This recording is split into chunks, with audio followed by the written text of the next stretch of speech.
Sekalipun taun, wabah yang terjadi dahulu kala di dunia Islam begitu dahsyat. Anda tahu taun dulu kalau terjadi orang baru kena paginya ketularan bintil-bintil, sorenya meninggal, Pak. Kalau sekarang orang di swab positif, sekian belas hari dia isolasi mandiri, kemungkinannya dua. Kemungkinan sembuh, kemungkinan mati. Persentasenya berapa? Sembuh 80%, Pak. Mati 3%. Kecil sekali. Bukan berarti kita menganggap ringan nyawa orang, tidak. Cuman saya ingin menggambarkan betapa taun dahulu lebih dahsyat daripada yang so-called pandemi yang lebih cocok disebut plandemi ini. Direncanakan ini, Pak. Yang karenanya, kalau kita lihat sejarah, sekalipun dahsyat taunnya dahulu kala, nggak ada cerita, Pak, sholat berjamaah berubah tata cara pelaksanaannya. Nggak ada. Kenapa kita harus berubah? Dan saudaraku rahimakumullah, kami cuma mengingatkan beberapa pesan dari Nabi SAW tentang sholat ini. Yang pertama, Nabi mengatakan, Sallu kama ra'aitumuni usalli. Sholatlah kalian sebagaimana kalian melihat aku sholat. Ini sudah kata mati, Pak. Ini kunci, Pak. Kunci ini. Makanya para ulama fikih memutuskan, al-aslu fil ibadatu al-hazar, ya. Hukum asalnya ibadah ritual seremonial termasuk sholat adalah haram, Pak. Nggak boleh dikerjakan sembarangan, nggak boleh.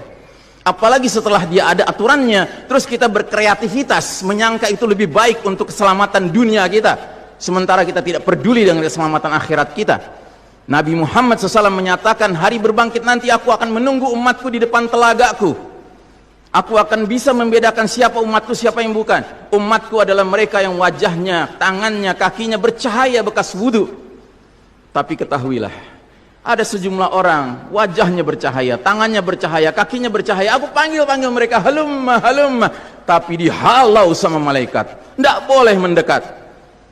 Aku panggil lagi, halumma, halumma, tapi dihalau sama malaikat. Akhirnya malaikat menjelaskan, ya Muhammad, mereka telah merubah ajaranmu setelah engkau wafat. Kata Nabi selanjutnya, sohkan, menjauhlah, menjauhlah. Nabi nggak mau dekat dengan orang yang berani-beraninya merubah tata cara ajarannya. Dan ajarannya yang paling pokok apa? Tauhid. Setelah tauhid apa? Salat. Dan ingat, salat adalah amal yang paling pertama yang akan diperiksa oleh Allah Ta'ala bagi setiap hambanya. Dan saudaraku rahimakumullah, untuk menutup, saya ingin menyampaikan dua hadis lagi. Satu hadis dari Nabi, la tadaru furujatin lisyaitan. Jangan kalian biarkan celah-celah itu untuk syaitan. Ini Nabi Muhammad SAW yang berbicara, bukan Iksan Tanjung. Kalau Iksan Tanjung yang berbicara, Anda boleh tolak, Pak. Ini Nabi Muhammad SAW yang berbicara. Yang kita baca salawatnya dengan harapan mendapatkan syafaatnya. Dengan harapan boleh meminum air dari telaganya. Jadi kata Nabi apa? Jangan biarkan celah-celah itu menjadi tempatnya syaitan. Hari ini tidak sedikit masjid bahkan memuliakan syaitan, memberi tanda di mana syaitan hendaknya berada. Na'udzubillahi min dzalik. Mau jadi apa kita, Pak? Mau jadi umat seperti apa kita? Ini adalah simpul terakhir, saudaraku. Kalau sampai simpul terakhir ini kita relakan lepas, sudah tidak ada sisanya ajaran ini di muka bumi. Karenanya saudaraku rahimakumullah, bagi saya urusan sholat berjamaah dan tata caranya ini bukan urusan pilihan fikih, Pak. Ini urusannya adalah urusan dengan musuh Allah Ta'ala. Nabi Muhammad SAW ini terakhir, hadis yang terakhir, kata Nabi SAW, Innal Yahuda qad sami'u dinahum. Sesungguhnya Yahudi sudah bosan dengan agama mereka. Wa innahum qaumun hasadun. Dan mereka adalah kaum yang sangat hasad kepada kita umat Islam, terutama dalam 3 perkara. Satu, raddis salam. Kebiasaan kita umat Islam kalau ketemu saling ngucapin assalamualaikum, dibalas waalaikumsalam. Itu Yahudi nggak senang, Pak. Yahudi tidak senang melihat umat Islam berukhwah Islamiyah. Yahudi nggak senang umat Islam kalau ketemu saling bersedekah dengan senyum, makanya dibikin aturan begini, nggak kelihatan senyum kita. Yahudi nggak senang kita ketemu, kata Nabi, jabat tangan, rontok dosa-dosa. Maunya mereka begini saja jabatan tangannya. Dari mana ini semua?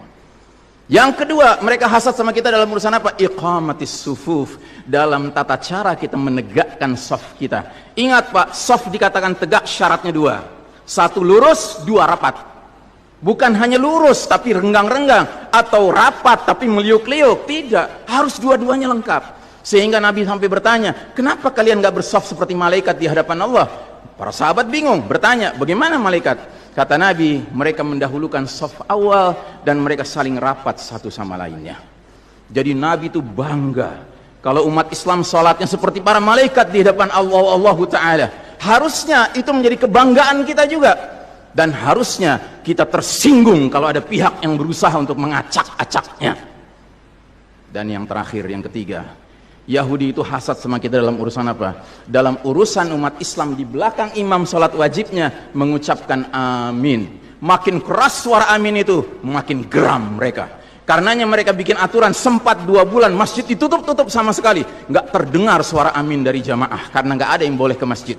Tapi sekarang setelah dibolehkan, masjid yang bisa muat 2000 orang, cukup 500 orang, cukup 700 orang. Supaya apa? Sekurang-kurangnya aminnya bisa berkurang.